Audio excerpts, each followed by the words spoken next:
What's going on, everybody? Kevin Sullivan from Evolve IP here.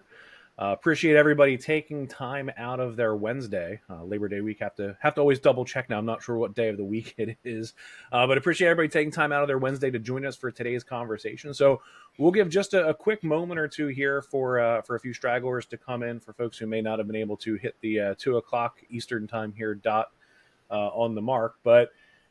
Yeah, really looking forward to today's conversation. We've had a great response. I see, 30 some folks that have joined us already, and we'll go through a little bit of material here just for kind of a flow of the agenda for today, and then upon conclusion of that material, we're going to transition into a panel where I am joined by the other two gentlemen that you see here with me on video at the moment. So I guess without further ado, let's dive in, and if everyone's okay with it, we'll start with introduction. So. By way of introduction, for anyone out there who I may not have had the pleasure of having met yet, my name is Kevin Sullivan. I am the VP of Cloud Strategy here at Evolve IP. So what does that mean, right? What is a VP of Cloud Strategy? That's a great question, and as soon as I find out, I'll be happy to share that answer with everyone. But for the time being, really think of my role as an enablement tool, right? So an enablement tool working with our sales team in an SE capacity, but then also bridging into our product team, our engineering teams, and our marketing teams on initiatives like today's meeting. So really looking forward to today's conversation centered around cybersecurity and some of the challenges that face organizations on a daily basis. And with that said, I will hand the reins off to Christian for your introduction, please. So I'm Christian Teft. I'm the CTO. I don't have as fancy an answer as Kevin, but in regards to, I just think in ones and zeros. So I have all the engineers in the organization. We're broke up into product disciplines, as well as our development. We do a full stack call center product as well, and compliancy, security, and rounds it out with corporate IT. I'll hand it off to Pete. Okay. And I am Peter Eisengrein. I am Chief Product Officer, which means that my team is responsible for the direction and, vision and planning of all new product development, product lifecycle, and making sure that we're delivering the things that our customers need and want most. And back to you, Kev.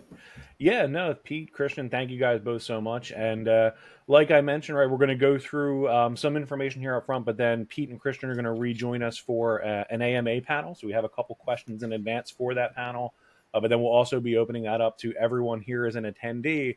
So as we're going through, if you guys have questions or thoughts that pop in your head, please feel free to drop them in the chat, and we'll certainly prompt again when we get to the point of doing that panel. So let me go ahead and share my screen. All right, so for today's conversation, right, we really, as I mentioned, want to talk about cybersecurity, right, and specifically how we can look to make security a more approachable conversation and a more digestible approach for a lot of the customers with whom we already work on a daily basis, as well as prospective customers and either other vendors and providers that we're engaged with. So when we think about security, right, probably come as no surprise to anybody in this conversation. But if you talk to folks that are out there in high-ranking IT positions, and I saw we have a lot of those in today's call, right, a lot of directors of IT, we have a few CIOs, a few CISOs, and kind of the rest of the gamut there. But when you talk to folks in those positions, really regardless of what vertical they're in, everyone out there tells you that security is a top priority for their organization, if not the top priority. So regardless of the industry that you're in, right, you can see here 65% of higher education say security is their top priority, 57% of banking identified security as their top priority, and 88% of overall leaders believe that data security will become an even higher priority going into and through 2025. So not really surprising, right? As much as we hear AI these days, right, all day, every day, again, kind of regardless of vertical, regardless of industry, security is outpacing even artificial intelligence in terms of both prioritization and spending, right? Folks are committing to making their security more fulsome, making an overall better approach to cybersecurity. And in conjunction with that, right, if you look at the big industry aggregators like Gartner, you can see a massive spending increase that's happening in accordance with this, right? So security spending up 15.5% between 2024 and 2025. And that's not even accounting for the spending increase that we've seen in the industry over the last 2, 3, 4 years, right? So most organizations, IT spending is tending to go down, right? IT departments are constantly being asked to do more with less. We're seeing, budget decrease, again, pretty much regardless of vertical. But despite that overall decrease, there are two key areas where we see that expense continuing to either stay flat or in most cases actually increase. Number one of those is cybersecurity, and the second is CX. And a lot of CX or customer experience is also rolling AI initiatives into that. So you would think, right, if we've established successfully that more organizations than ever are saying that security is their top priority, and more organizations than ever are spending more money than ever on making sure that cybersecurity is their top priority, we must be the safest we've ever been as an industry, right? Well, again, probably not surprising. That doesn't seem to really be the case here either, right? You can't turn on the nightly news these days. You can't go to Google or whatever your news aggregator of choice is without seeing a variety of cybersecurity attacks, right? Phishing attacks, ransomware attacks, crypto locker. And these things are hitting, again, retail providers, local governments, county, municipal, healthcare providers. So organizations where you would expect them to have a layer of defense, a layer of protection that would be sufficient to the task at hand. So despite all of these companies that are out there saying that security is their top priority, despite all of the money that we're throwing at this problem, this continues to happen. So to me, that begs the question, why, right? If we've established that security is our priority and we've established that, seemingly money is no object when it comes to locking our environments down, why are we seeing breaches happening at a higher and more alarming rate than ever? And to me, it really comes down to kind of two key things, right? So first and foremost, to be totally fair, attacks in general are up, right? There are more folks out there committing these acts, more folks that are bad actors that are looking to take advantage of cybersecurity issues, looking to take advantage of organizations by breaching, by crypto lockering, by phishing, by getting, compromising accounts. So the volume of attacks itself has just increased. But I think another part of the problem, and one that we as an industry don't really lean into too often, is I think we have not necessarily done a great job of identifying the issue, right? When we have companies that are saying that security is their top priority, this might be a little bit of a hot take statement, right? But I would contend that that's not necessarily true. I would say that those organizations, very many of them who say security is their top priority, if we actually did an audit with them, if we actually dug in deep and embedded ourselves into their IT department, into their day-to-day operations, I bet in many cases we would find that security is not actually their top priority.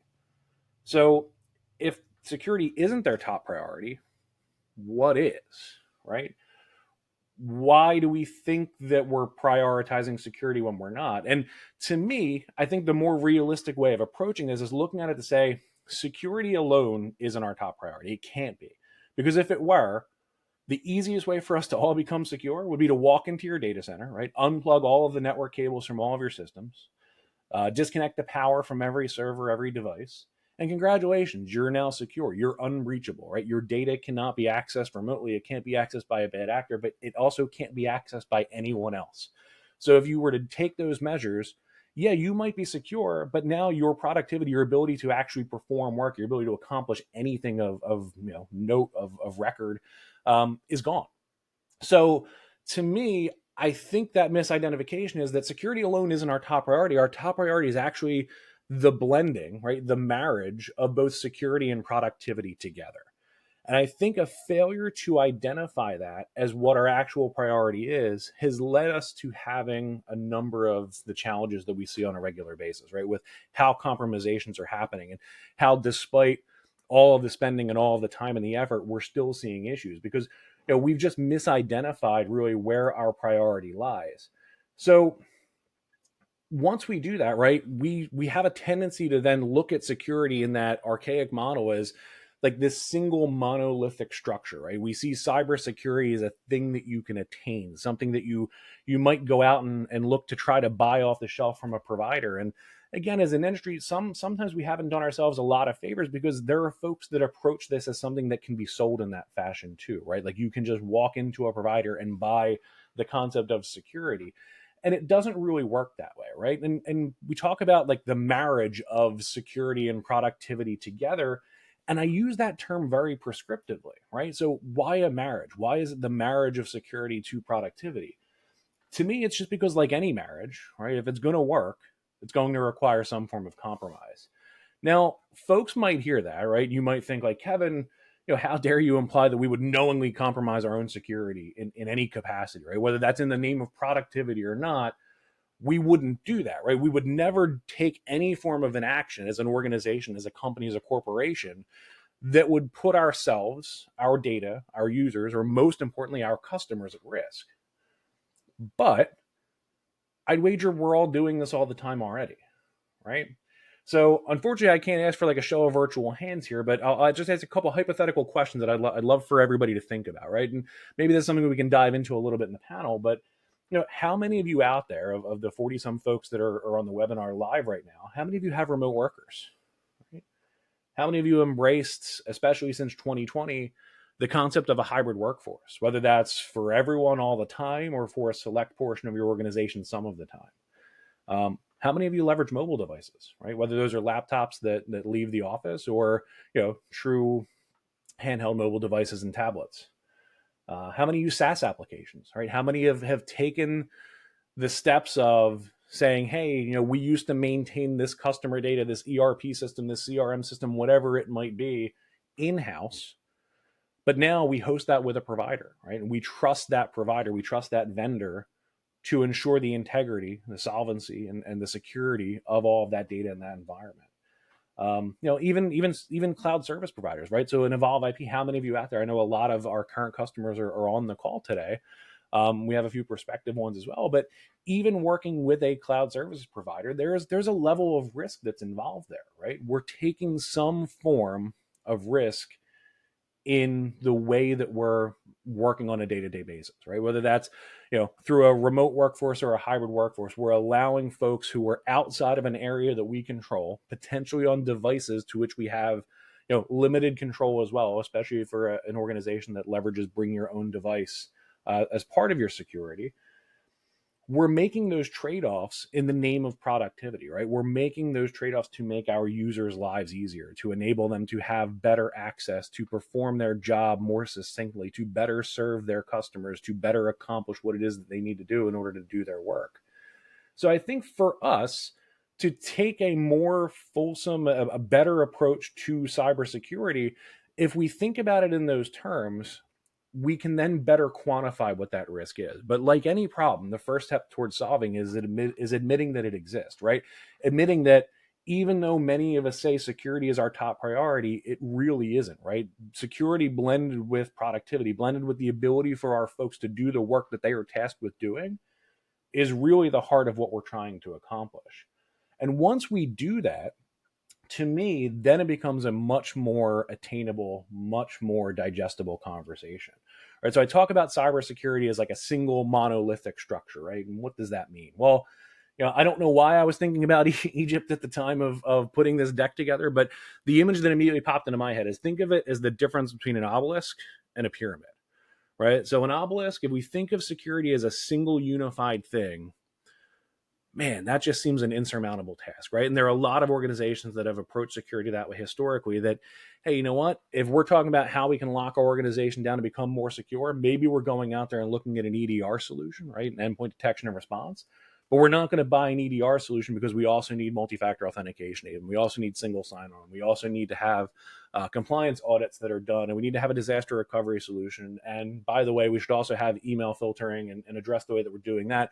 So we bundle all of these things together and then look to try to solve that as a single problem.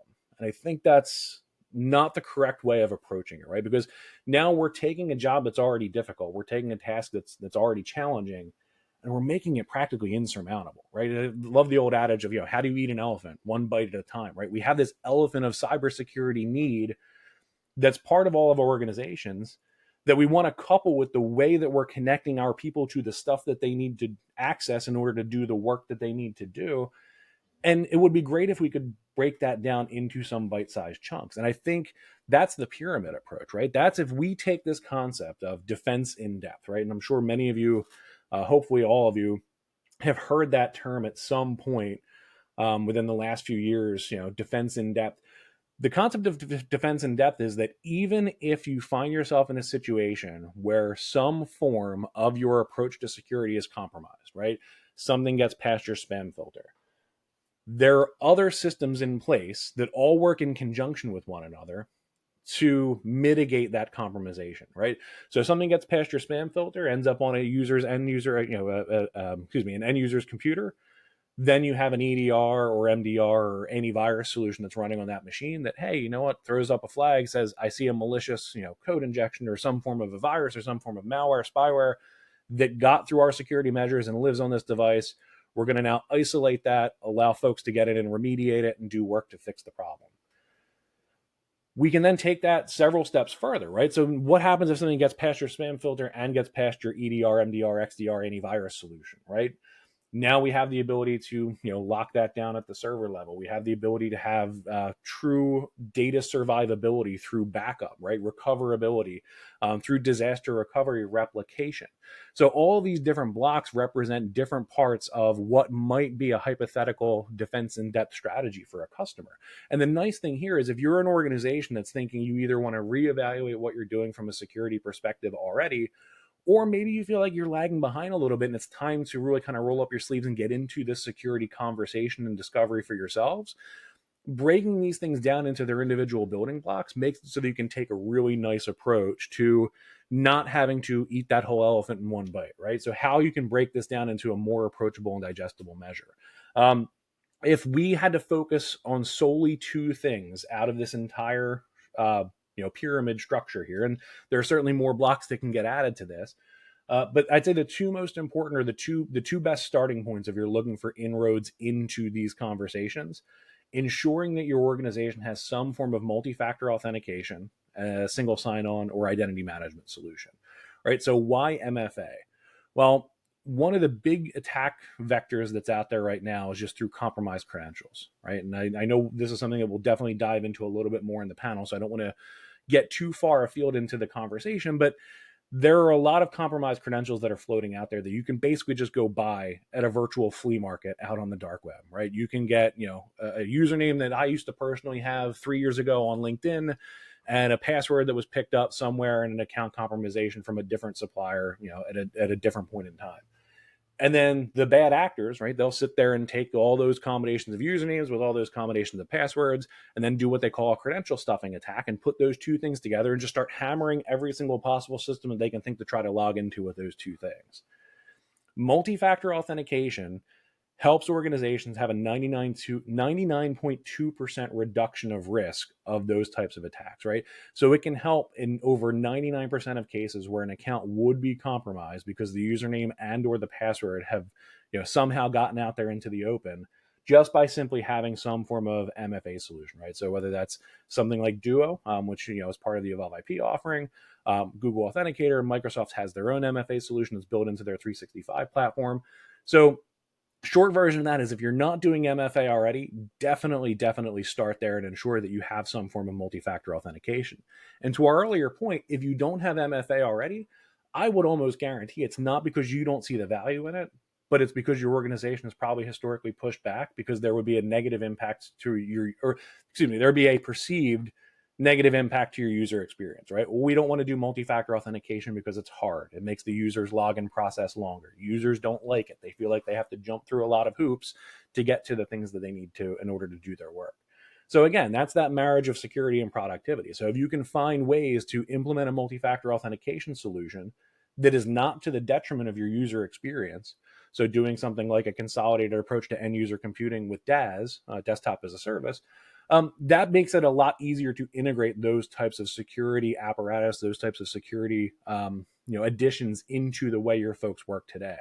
So that's one of the two kind of base level points in the pyramid here. And the other for me is really the combination of disaster recovery and data survivability. So once again, if you as an organization are not doing DR replication and don't have some form of an externally hosted immutable, so unchangeable backup, that's also a great entry place into ensuring the integrity and security of your environment. Now, some folks out there might be scratching their head a little bit and thinking, well, Kevin, like, what the heck does disaster recovery have to do with security? Like, that's to protect me from acts of God if there's a fire, flood, earthquake, data center outage, long-term power outage. And all those things are true, but that's a little bit of an archaic look at the way disaster recovery works today, right? We really want to think about these as an IT resilience or business continuity strategy at this point, where your disaster recovery and your backup is your get out of jail free card in the event that all else fails, right? If you have this full defense in depth strategy and somehow, through the sheer, audacity of the attack that you're facing as an organization, the bad actors somehow navigate through and get past your spam filter. They get past your EDR solution. They get past, all of your 0-day vulnerability protections that you have in place and somehow exploit your system, somehow still have, a critical vulnerability that they're able to take advantage of. That ability to recover and restore your environment really is the ultimate form of protection, right? That's in case all else fails, in case of emergency break glass, that recoverability is your peace of mind to ensure that regardless of whatever other security measures you have in place, if they are breached, if they are invalidated, if they are bypassed in some form, you still have the ability to get all of your data, your applications, and the rest of your environment back online in a quick manner. The last thing I'll touch on here with the pyramid is if you look at that bottom level, you'll see a lot of policy in there, right? So compliance policies, security policies, business continuity policies, incident response planning, and data governance. It's really important that we make sure we're factoring all of these things into our security planning as well, because it isn't enough for us to just have the technology in place to ensure the security integrity of our environment and to hopefully try to embrace that gap between security and productivity. We also need to make sure that all of these things are auditable. All of them are happening with some form of company oversight that commits itself to an ongoing reevaluation of these processes, right? If you're an organization that's already facing compliance standards, whether those are things like FINRA, FERPA, FFIEC, High Trust, HIPAA, SOC 2, NIST 800, 171, ISO 27001, if you're already dealing with compliance, and this is a process that you're probably already familiar with, right? You're going through these annual, in some cases, more than once a year audits that are evaluating not just the controls you have in place, right? Not just the things that you're doing to protect your environment, but also auditing the policies that govern those controls too, and ensuring that you have the right levels of complexity that are in place for the sensitivity of the data that you're guarding. So if I could just make one last point here, again, if we can start to really shift our thinking in two ways. So instead of thinking of security as the top priority of our organization, if we can acknowledge that the marriage between security alongside productivity and the ability to effectively deliver on both of those is really where our organizational priorities need to be, I think that puts us in a position where we can now start to stop looking at cybersecurity as that single monolithic structure and break it all down into more digestible, easier to attain, easier to get started, and frankly, a whole heck of a lot less intimidating solution that all of our organizations can look to embrace.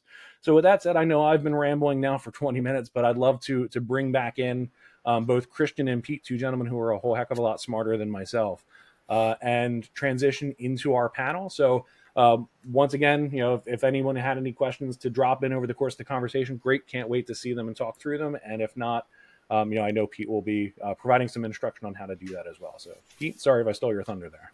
No, that's exactly the first point here. So yeah, thanks everybody again for joining us today. If you do have questions, feel free to put them in the chat. We'll try to address as many as possible. But to get us started, every day we see something about another security breach. So let's play this out for a second. And, let's say that this did fail and you've been breached. What's the first thing that they should be thinking about? Christian, let's start with you.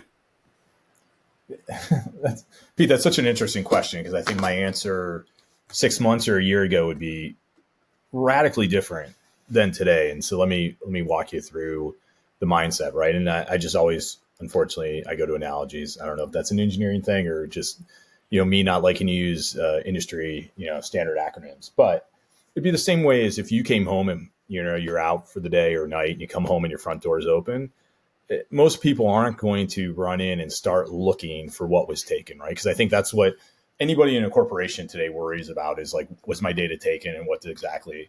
So I think the first thing I would do if I came home in that situation is you call the police. So to me, the analogy there is that's you kicking off your, incident security response team. And so at that point, and we can get into that conversation. That's such a good, discussion point there. I will say, and this is really relevant, is because people are outsourcing today, is that you have to include your vendor in that, policy or that plan. And I think that's key to anybody's successful security response plan. We can cover that later. So I think you kick that off, obviously they start going through the process.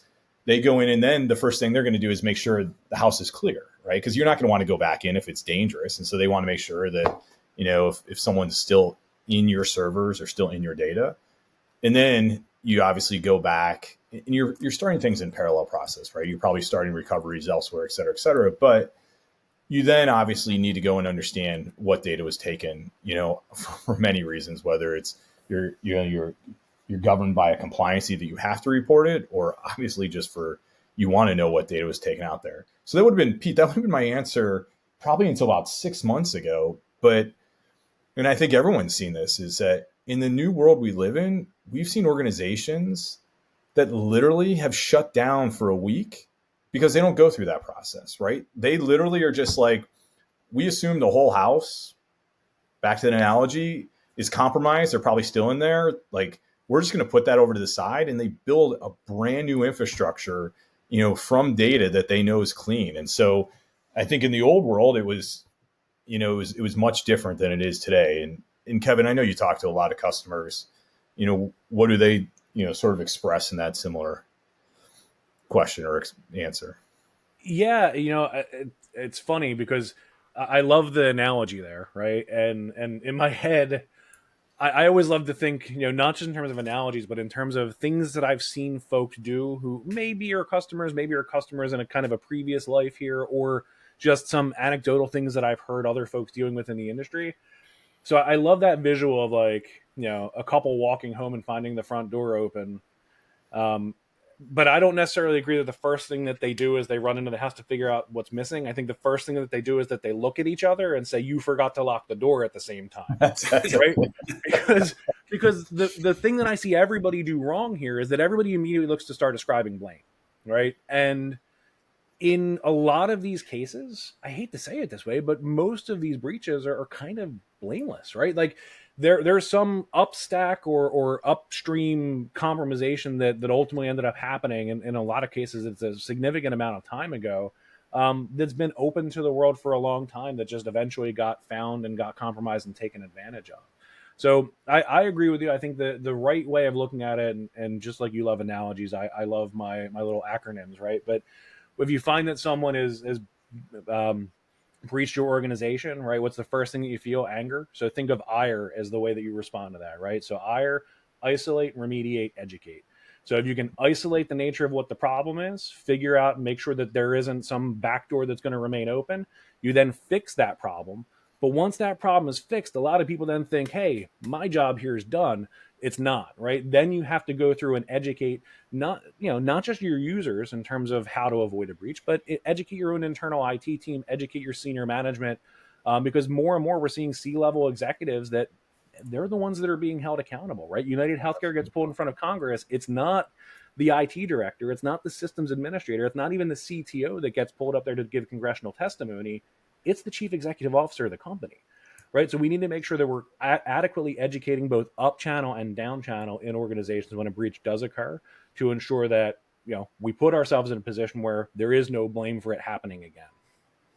Yeah. Okay, that's really interesting. So, if you look at the headlines that you put in your presentation, and even look beyond that, this is not isolated to mom and pop companies that are small and maybe don't have the resources to manage security. There's some really big names in there, including some government agencies, as well as some of the notable breaches that we've read about in the last several months. Some of them are even security companies themselves, right?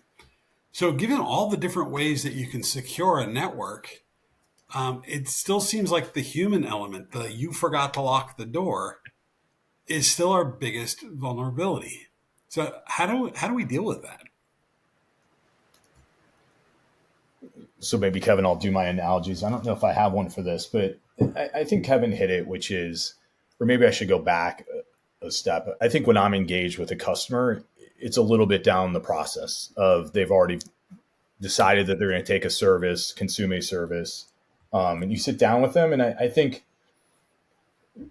Pete, it comes down to it was Kevin's foundational thing is policy.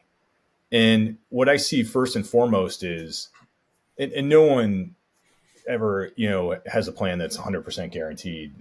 Unfortunately, in today's world, I think it's a matter of when, not if, and it's unfortunate in the world today. But with that, it comes down to having a security posture.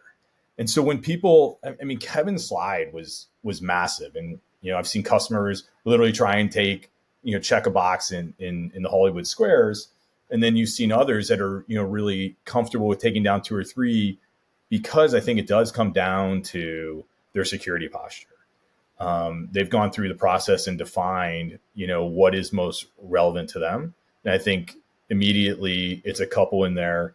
But anybody who has a solid one, and again, another probably topic to put to the side is, cyber insurance. I think that, it goes back to, you can take as many tools as you want, but unfortunately, as I was saying earlier, it's a matter of when, not if. And so it's not really the prevention, but it's more of, protection and ensuring that you have the right coverage. So cybersecurity is the hottest topic when talking to customers, because everyone wants to know, hey, so you've talked to 100 different customers, what type of policies are you getting, and going through that. I think the second one is the security posture, is defining their security plan, having the controls around it, and then also as Kevin was talking in that layer is our compliance and regulatory. So you have a lot of mature organizations out there that have a SOC or have policies, and they call us up and they're like, hey, explain what your control is and what data do you have behind it to prove it, because we want to encapsulate into that. And that goes back to, is you can only start asking those questions once you have a security plan in place. So that, hey, our security plan is, we need passwords that are 16 in length and have alphanumeric and a capital. Do you have a control around that? Can we align with that? So again, I think mine is more around, the policy and procedure, process, and people, and not the technology. And I think, again, kick it over to Kevin, because he's lucky enough to be in talking with customers about their challenges. So I'm sure he hears it more from the tool side than, potentially the policy. Yeah. So around the human element, Kev. Yeah. So look, I mean, an organization is only as strong as its weakest link, right? And that's true of security. That's true of everything. So the human element plays a massive factor in terms of how we have to safeguard our environments, because whether it's through malicious intent or whether there's no intent whatsoever, folks can fall prey to being victims of these types of things. So we actually had a longer form conversation on this a couple months ago, and I think we were really specifically talking about like phishing prevention, right? So leveraging something like Mimecast as like an anti-phishing, anti-malware spam filtering solution. And the part to me that was eye-opening is, as we went into that conversation, not only is an organization as strong as its weakest link, but in terms of your own security positioning as an individual, you're only as good as you are in your weakest moment on your worst day, right? Like any one of the three of us, and probably any of the 40 some of us that are on here, we're all IT professionals of some capacity, and we're all interested enough in security to be part of a conversation like this. But if I were having a really rough day and dealing with personal issues on top of being buried with a bunch of things going on with work and helping a customer navigate through their own restoration and pulling things from backup, simultaneously looking to try to close a deal to bring in a new customer, and I just so happen to check my email at the wrong time and see something pop in and say, hey, this happened to me yesterday. Your Apple Pay account was used at an Apple store maliciously. So click this link to log in and provide your information. 7 days a week, 365 days a year, 52 weeks a year, I'm going to look at that and think, man, this is I'll be blunt. This is setting off my BS detector, right? Obviously, this is not worth my time. This is a clear and obvious scam. But there's a reason you still get those things, right? If they send out 500,000 of them, only 3 or 4 of them have to work for it to be worthwhile for the investment of time that it took to circulate that message. And you think like, man, nobody would ever fall for this. But again, on the wrong moment, at the wrong day, at the wrong time, you're as susceptible to anyone. So constantly looking to have measures in place to educate folks around the risks that are facing them, to know that these scams are out there, know that these are things to be avoided, but then also having, not just having the tightrope that they walk on, but having a safety net underneath of, even if you did fall victim to it, whew, thank gosh we put that MFA solution in place so that your account credentials got compromised. But guess what? Nobody's logging into Kevin Sullivan's Evolve IP account, because even with your username and password, that stuff's worthless. Right. So the technology is part of it. Education is a big part of it. And then also testing those people to make sure that you regularly test them for phishing attempts, right? And make sure that they don't fall victim. And the more you test them, the better they get at detecting it. Yep. Agreed. All right. So next one, we've got a question from Jeff in the audience asking, are there industries that are more at risk or currently under attack? It's a great question. It's a good question. But I think you see it ebb and flow, right? I think for the fall of 23, I think it was financial institutions, unfortunately. And that was a peak. But I think it goes back to, and I'm going to jump back and go forward to that, because I did a second follow up and I'll give it to Kevin, is I do think, just again, back to your personal life, if you have a sticker that says a security system on your front door, or if they hear a dog barking, it's back to Kevin's point, which is, a lot of these people are, opportunistic. So they don't want to spend time, a lot of time trying to get into someone's system. They'll just move on because they realize that it's easier to breach someone else. They're going to always find a target.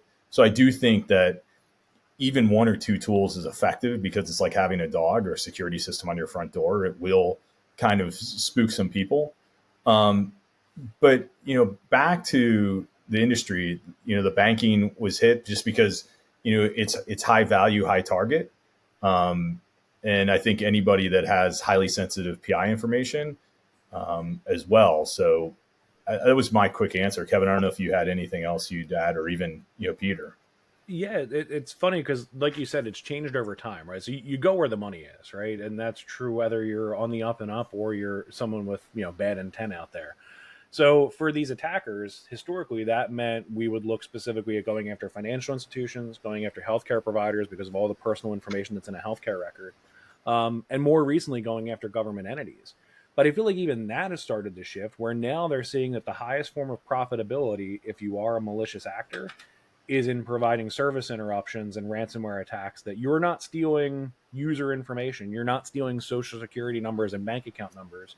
You're now just locking a business and saying, hey, pay us, $4 million, and then you guys can get back to business as usual come tomorrow.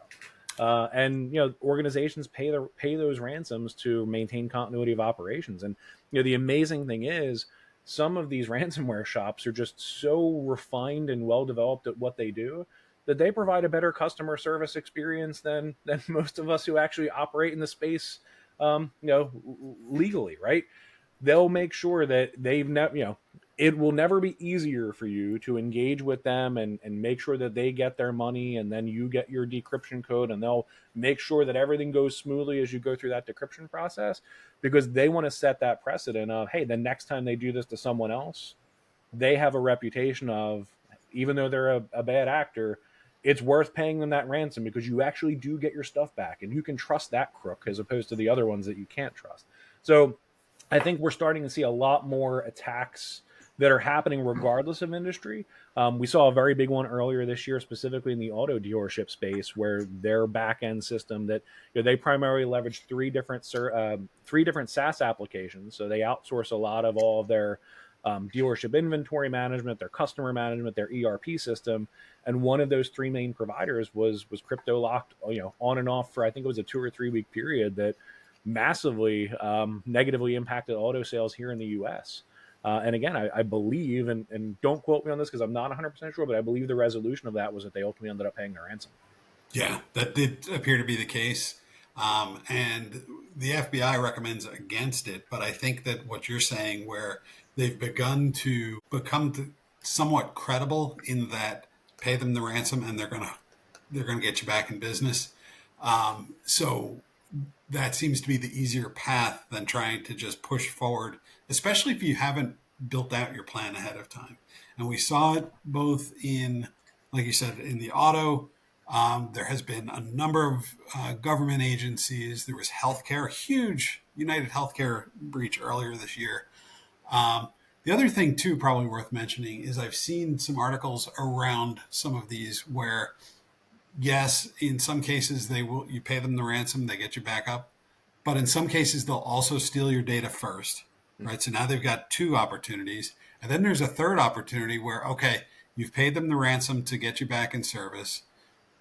They've told you that they have your data, and then they also threaten to publish your customers' information out on the web, right? So there's multiple ways that they can attack on that.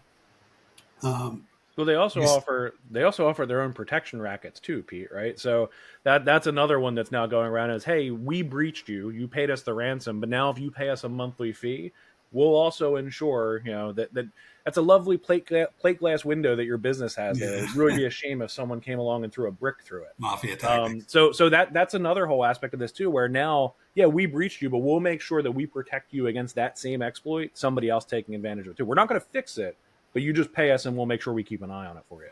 Yeah. So I think to answer Jeff's question, it's probably less about industry and probably more about size of the business and willingness to pay. Because what you don't necessarily read about mom and pop companies getting breached. They're probably the easier targets because they don't have the budget to build out a security practice like the big guys, but they also aren't going to be able to pay like the big guys. So some of these ransoms, like the auto thing, like United Healthcare, these were like $20 million ransoms. They were huge. And so I don't know that it's necessarily contained to any one industry, although we do see a lot of government stuff and other things. So really good question, Jeff.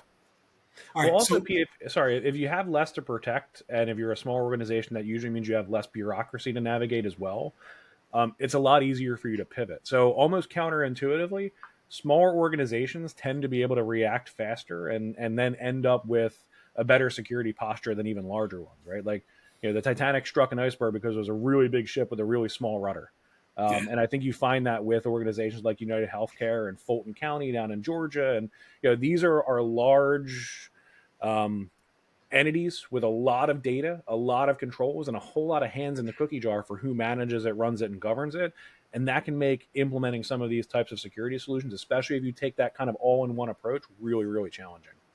But the last thing, Pete, I'll say to that really quickly is, in the counter to that is that I don't even know if we really know anymore, because it still has you're still tagged with being an ineffective organization if you got compromised. And people only have to report in today's world. You don't have to report unless you have a compliancy, a regulatory, obligation to do it. So I think also is a lot of organizations don't want to report. So I think it's hard to track, unfortunately, who is or who isn't being, compromised in today's world. yeah. Okay, so one more question, and I think we'll probably wrap. Because of everything we just talked about, especially on the financial side of this, securing the network and critical data increasingly important. We know that. But you got to balance the risk. It's like insurance, right? It's risk versus cost. So what should the CFO be thinking about? And you kind of touched on this earlier, Christian, with insurance, cyber insurance. So how do you balance these things?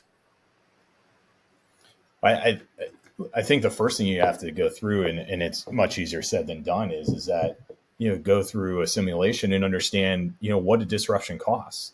Is if you lost data, is that brand damaging, and what's the value behind damaging your brand? What are the fines in regards to it? And then, what's the tax on your organization or the services, in regards to bringing on more people to help recover. So I think, people jump into, trying to solve the problem without understanding, truly the cost to help justify it. Because some organizations, if, they have low RPO RTOs and they can lose, X amount of data, it might not be that big a deal and they just move on to backups and whatnot. But larger organizations, I think once you go through that exercise, we're seeing a lot more organizations go active just because it's truly cheaper to have two instances up. So if they do see something on one, they obviously shut down the replication and immediately go back to the old site. And it eliminates, any associated costs with downtime because, and I'm sure, Kevin, you probably have some of those facts. I think it was in your slides, is a downtime is costing these people millions of dollars near time. Plus, you don't understand, again, the damage to your brand and what it means to, future sales and future revenue. And I think people immediately try and go and solve it without rationalizing it. Great answer. Kevin, do you have a different perspective? No, and especially when it comes to insurability, right? I think, again, a step that gets missed very often is folks look to get coverage without understanding what that quantifiable number is, right? So you want to have coverage, but you don't really understand what the implications are if you did have a breach or an issue. So how do you then, if you're a CFO or a risk analyst in an organization, how do you figure out what the right amount of coverage to have is if you don't know what's potentially on the line if you have to make a declaration against your policy? The one thing that I will say in terms of cybersecurity insurance is, it's challenging to get, and it's challenging to get at a reasonable rate. But the more an organization can do to show commitment to cause of looking to, consolidate and modernize their solutions, simplify their approach to security in general, but also simplify their approach to, how their folks work and interact with their data and interact with their applications, the more you can consolidate all of that into a very easy to explain, easy to rationalize structure, usually the better your odds of getting approved for a more aggressive insurance policy, right? There are a couple of healthcare organizations specifically that here in 2024 we've worked with to embrace something like desktop as a service, right? So getting out of using VPN access from laptops that are scattered all across the state that they were located in, and coupling that with endpoint detection and response running on those desktops, moving their servers into a secure data center, providing them compliance, providing them security services, monitoring and management, and showing that they were doing all that and driving toward those goals, help that organization double the amount of coverage that they had while having the expense of it every month.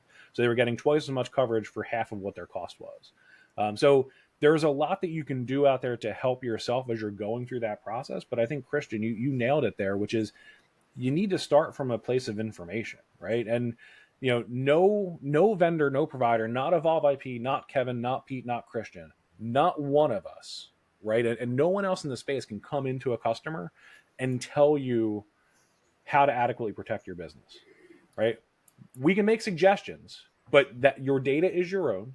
Understanding how and where your data reside is up to you as an organization. Understanding how your people interact with it and what your customer needs are. Never take a vendor at face value that someone can say, we're going to swoop in there and we're going to do all the necessary things to save you, and you don't have to do or worry about anything, because it's always going to be at the very least a collaborative effort. And there's always that internal facet of it that an organization has to really understand what your data is, what your information is, where it's stored, and how your people work with it. Once you have that nailed down, then it becomes a whole lot easier to talk about things like disaster recovery, talk about things like business continuity, and talk about things like insurance policies that govern how all those other things work, or if they fail, what happens. Kevin, you made a very powerful statement, and I think that sometimes people also overlook, which is ask for help. And what I mean by that is everyone today really should be focused on what's core to them, right? I want to build a widget to sell, or I'm in the service building business to do Y. And contextually, security or other services, aren't basically, a priority in your organization, or you don't have the expertise to do it. And I think what I heard, Kevin, which is incredibly powerful, is because you're part of an MSP and you're talking to hundreds of different customers, let's just call them all snowflakes, right? Because no two are the same. Is I think the value they get from talking to you is you've heard all of them, you've helped implement them, you've heard your hey, for customer X, they did this. Oh, and they were trying this new tool. Why? Maybe that's a good fit for you. And I think my second answer to add to my first, because of what you said, Kevin, is just ask for help. Go out to the community, because I think in today's world, no one wants anybody else to get compromised. Like we're all in this, I'm not really this friendly usually, but we're kind of all in this together to, ensure that, there's a common goal to ensure that we're secure and no one's getting compromised. So, the value is talking to people that, continuously are talking to other people and sharing, ideas and going down that path. Yeah. And sorry, Pete, I feel like I'm interrupting. No, I was going to say, I was just going to agree with him that even if you're not talking to Evolve, please talk to somebody, right? If you're not getting it from us, you're not getting advice from us, whatever, these are really important topics, and we just want to make sure everybody's secure. Yeah. Kevin, I thought he was going to jump in and say, yes, Christian's not that friendly. That's where I thought he was really excited to. That goes without saying. No, but look, I've worked in disaster recovery specifically for the last 12 years, right? And the biggest lesson that I've learned in that time is that the best thing any vendor can provide you are options, right? Not just options when it comes time to purchase a solution, not just options in the fact of like, hey, I've heard other people do it this way, you might want to consider that, but even options in what that recovery and recoverability looks like when it comes time to pull the trigger and actually initiate a DR failover. Because, quoting Mike Tyson, right? Everybody's got a plan until you get punched in the mouth, right? So you might have the best DR plan, the best business continuity plan, the best policies that govern those things. But when it actually comes time to fail over, the circumstances and nature of what is forcing you to fail over might be a little bit different from the 85 other scenarios that you imagine. So maybe you don't have to fail over your whole environment. Maybe you can just fail over these one or two systems, right? Maybe it's, you're not failing over from your primary data center to your secondary. Maybe you're actually doing some form of a restoration because the nature of the compromise was a little bit different than what would prompt you to fail over. So that's where leveraging the expertise of a vendor who's gone through this process a lot, they can come in early in that process and say, look, with everything that we're seeing working with you, here are the options that are in front of you. We would recommend this, but you can go A, you can go B, or you can go C. What's the right thing for your organization? And I think that to me is the ultimate power that vendors can provide, right? Always be skeptical and wary of anybody who says like, yeah, you have a DR plan, there's a button that comes up and you hit that button that says fail over now and all your problems are solved. That might work, but that might not be the most effective way to solve the very particular challenge that you're looking to address in the moment. Okay. This has been really insightful, guys. I really enjoyed the conversation myself. I learned a lot myself. And to quantify my last statement, we hope you do buy from Evolve IP. We want to partner with you guys. And you can see that we've got the experts here. I'm just the window dressing, but these guys know what they're talking about. And, we certainly have the whole staff of people behind them to support everything we just talked about. So given that, guys, any other final thoughts? Looking at my wall, it's clear I have to paint it. So if anybody has any suggestions on potential colors, the yellow is just killing me. Okay. That's I think that paint color is called Exorcist Pea Soup behind you there, Christian. I appreciate that. No, I again, Pete, to echo your sentiment, right? So I certainly appreciate the time of everybody who was able to join us today. I hope everybody else got something out of the conversation. No, I certainly did. Can't have one of these discussions without walking away with my head spinning with a million other thoughts of things that we may have learned or other things we picked up through the process. But to me, it's one of the big things that I've kind of been saying in the security space for a year or so now is, look, kind of channel your inner Sun Tzu, right? Think of the art of war. If you can avoid a problem, avoid it. If you can't avoid it, protect against it. If you can't protect against it, recover from it. And if you can't recover from it, maybe the problem was actually you and not whatever that external series of events was, right? So, shorter way of saying, do what you can to limit your exposure. Make sure you have the right tools in place that if that exposure gets compromised, you're still covered. And then even if those tools then get exploited, again, that recoverability layer is the ultimate form of protection that an organization can have. So, with that, again, just want to thank everybody for joining us. I see a lot of folks really stuck around for the duration there. So thank you for that. And you're all welcome for Pete's window dressing. Yes. And if anyone has any paint color suggestions for Christian, I like forest green myself, but feel free to drop those in the chat as well. And we certainly hope to be doing one of these again very soon. As always, as this video goes out, there will be contact information that accompanies it. If you're a current Evolve IP customer, thank you. Thank you for your time. Thank you for your continued patronage. And make sure you reach out to your specific CRM, your account manager, who can provide additional information on any of the topics discussed. And if you were a vendor or a prospective customer, I know my contact information, I believe, will accompany this as well. And certainly reach out to us through all of the available means, through LinkedIn, through email, through our website. And we're certainly happy to continue these conversations. And every single one of those little blocks in that pyramid structure, we could probably have an hour or two long conversation about.